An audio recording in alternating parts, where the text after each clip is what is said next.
ഉന്നത വിദ്യാഭ്യാസ മന്ത്രി ആർ ബിന്ദുവിനെതിരെ കേരള സർവകലാശാല വിസിയുടെ റിപ്പോർട്ട്. താൻ വിളിച്ച യോഗത്തിൽ മന്ത്രി സ്വന്തം നിലയ്ക്ക് അധ്യക്ഷയായി.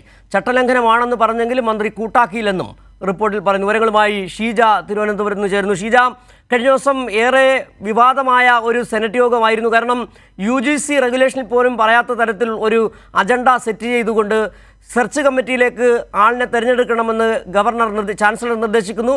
പക്ഷേ സെനറ്റ് ഒന്നടങ്കം അതിനെ നിരാകരിക്കുകയും ചെയ്യുന്നു. ആ യോഗത്തിൽ പ്രോ ചാൻസലർ കൂടിയായ മന്ത്രി പങ്കെടുക്കുകയും ചെയ്തിരുന്നു. ഇപ്പോൾ ആ തീരുമാനത്തിനെതിരെയാണ്, മന്ത്രി പങ്കെടുത്തതിനെതിരെയാണ് കേരള സർവകലാശാല VC ഗവർണർക്ക് റിപ്പോർട്ട് നൽകിയിരിക്കുന്നത്. എന്തൊക്കെ കാര്യങ്ങളാണ് റിപ്പോർട്ടിൽ കേരള സർവകലാശാല VC പറയുന്നത്?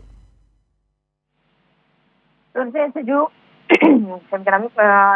കഴിഞ്ഞ ദിവസം ഇവിടെ തിരുവനന്തപുരത്ത് കേരള സർവകലാശാലയിലെ സെനറ്റ് യോഗത്തിൽ ഉണ്ടായ ആ പ്രതിഷേധത്തിനിടയിൽ പ്രത്യേകിച്ചും അതിലെ അജണ്ട എന്ന് പറയുന്നത് കേരള സർവകലാശാല VC നിയമനവുമായി ബന്ധപ്പെട്ടുള്ള സെർച്ച് കമ്മിറ്റിയിലേക്ക് സർവകലാശാലയുടെ പ്രതിനിധിയെ നൽകണം എന്നുള്ളതാണ്. ഈ അജണ്ട വായിച്ചപ്പോൾ തന്നെയായിരുന്നു സെനറ്റിലെ ഭൂരിപക്ഷത്തിന്റെ ഭാഗത്തു നിന്നും പ്രതിഷേധം ഉണ്ടായതും അതിനൊപ്പം തന്നെ അത്തരത്തിലൊരു പ്രതിനിധിയെ നൽകേണ്ടതില്ല എന്ന പ്രമേയമടക്കം ഈ ഒരു സെനറ്റ് യോഗത്തിൽ കൊണ്ടുവരികയും പ്രമേയം പാസാക്കുകയും ചെയ്തത്. പക്ഷേ ഈ ഒരു സംഭവവുമായി ബന്ധപ്പെട്ടാണ് ഇപ്പോൾ കേരള സർവകലാശാല vice chancellor doctor Mohanan Kunnummel ഇപ്പോൾ സർവകലാശാല ചാൻസലർ കൂടിയായിട്ടുള്ള ഗവർണർക്ക് റിപ്പോർട്ട് നൽകിയിരിക്കുന്നത്. ഈ റിപ്പോർട്ടിൽ പറയുന്നത് പ്രധാനമായും ഉന്നത വിദ്യാഭ്യാസ മന്ത്രിക്കെതിരെ ഉള്ളൊരു പരാമർശങ്ങൾ തന്നെയാണ് റിപ്പോർട്ടിലുള്ളത്. ഉന്നത വിദ്യാഭ്യാസ മന്ത്രി അതായത് അന്ന് ചേർന്ന സെനറ്റ് യോഗത്തിൽ അത് താൻ വിളിച്ചു ചേർത്ത സെനറ്റ് യോഗമാണ്. പക്ഷേ മന്ത്രി സ്വന്തം നിലയ്ക്ക് അധ്യക്ഷയാവുകയായിരുന്നു. ഇത് ചട്ടലംഘനം ആണെന്ന് പറഞ്ഞെങ്കിലും മന്ത്രി കൂട്ടാക്കിയില്ലെന്നും ഈ റിപ്പോർട്ടിൽ പറയുന്നു.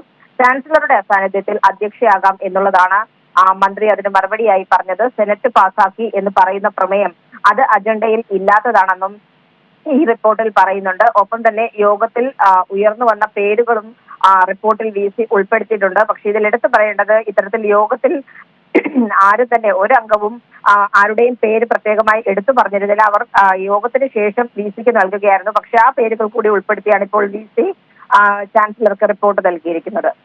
പ്രധാനമായും ഈ പ്രോ ചാൻസലർ കൂടിയായ മന്ത്രിയാണ് കുറ്റപ്പെടുത്തിയിരിക്കുന്നത്. അത് മാത്രമാണോ ഈ റിപ്പോർട്ടിൽ പ്രധാനമായി പരാമർശിച്ചിരിക്കുന്നത്?